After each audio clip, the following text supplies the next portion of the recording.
본격! 아키베어가 안내하는 길 따라 다닌 방송입니다. 을지로 삼가! 렛츠고고고! 오랜 기간 제조업으로 유지해오던 서울 구도심의 골목 속에서 옛것과 새것의 조화로 새로운 열풍이 떠오르는 거리가 있습니다. 솜씨 좋은 장인들이 기술과 자재들을 능숙하게 다루며 각종 특화거리가 모여있는 만능거리 을지로. 이에 청년들이 새로움과 복고를 합친 뉴트로 열풍을 만들어 나가고 있는데요. 이렇게 힙지로라고 불리는 도시 속 독특한 컨셉이 느껴지는 을지로 3가를 함께 거닐어 볼까요? 을지로 입구역에서 동쪽으로 걸어가다 보면 현대에서 과거로 돌아가는 듯한 느낌이 듭니다. 이곳과 이어져 있는 을지로 2가는 높은 금융 관련 사옥들과 오피스 빌딩으로 가득한 현대의 서울 모습이 특징이었는데요. 그런데 을지로 3가에 오게 되면 건물들의 높이는 확 낮아지고 간판이 여기저기 붙어있는 오래된 건물들이 보입니다. 1950년 6.25 전쟁 당시 서울은 피해를 많이 입었습니다. 전쟁 후 서울 재건 사업 하에 청계천에는 공구 상가가, 을지로에는 건축 자재상이 모여들었습니다. 특히 주택 수리에 필요한 목재, 철물, 페인트 등의 상점이 을지로에 자리 잡게 됩니다.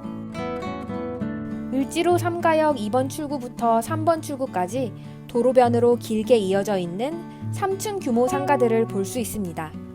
이곳은 타일 도기 특화거리로 80여 개의 타일 도기 상점들이 밀집되어 있죠. 특히 1956년도부터 이어진 을지로 117부터 125-2까지 이어진 상가군을 주목해 볼 수 있습니다.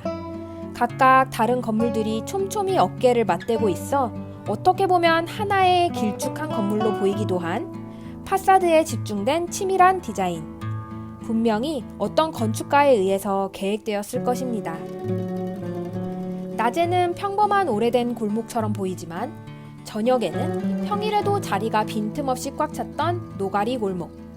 을지로의 명물인 이 노가리 골목은 1980년 을지 오비베어가 개업하면서 시작되었습니다. 을지로 인쇄노동자, 충무로 인근 영화산업 노동자들, 인근의 수많은 보통 사람들이 힘겨운 하루를 마치고 이곳에 모이게 되면서 주점들이 하나 둘 늘어났습니다. 2015년에는 서울시에서 보존 가치를 인정받는 서울미래유산으로 지정되었죠.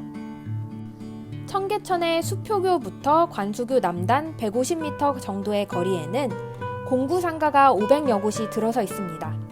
공구상가는 1961년 청계천이 복개되면서 본격적으로 자리를 잡게 되었고, 한때는 도면만 주면 탱크도 만들어준다는 공구의 종가라고 불리기도 합니다. 작은 못과 전선, 드라이버 같은 생활공구와 못 한 봉지, 니퍼 같은 소품이 상점 앞에 다양하게 전시되어 있네요.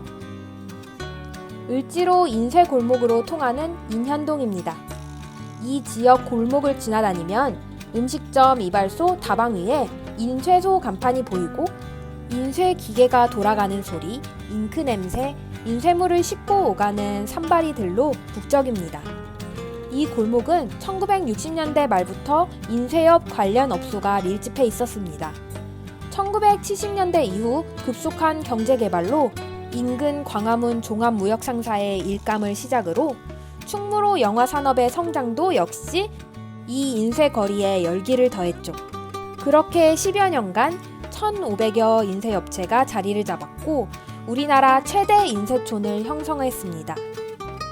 최근 들어 젊은 감성이 들어오기 시작한 곳이 이 을지로 인쇄골목 인근입니다. 레트로풍 인테리어가 들어선 가게들이 20대, 30대에게 신선함을 자극합니다. 인쇄소에 낡은 간판들이 걸린 건물들 사이에 분카샤, 호텔 수선화, 잔, 커피 한약방, 10분의 1 등이 SNS에서 폭발적 인기를 얻으면서 사람들이 끊임없이 찾아오게 되었습니다. 옛것과 새로운 것은 조화가 좋은 방향으로 도시에 활력을 불어넣길 기대합니다.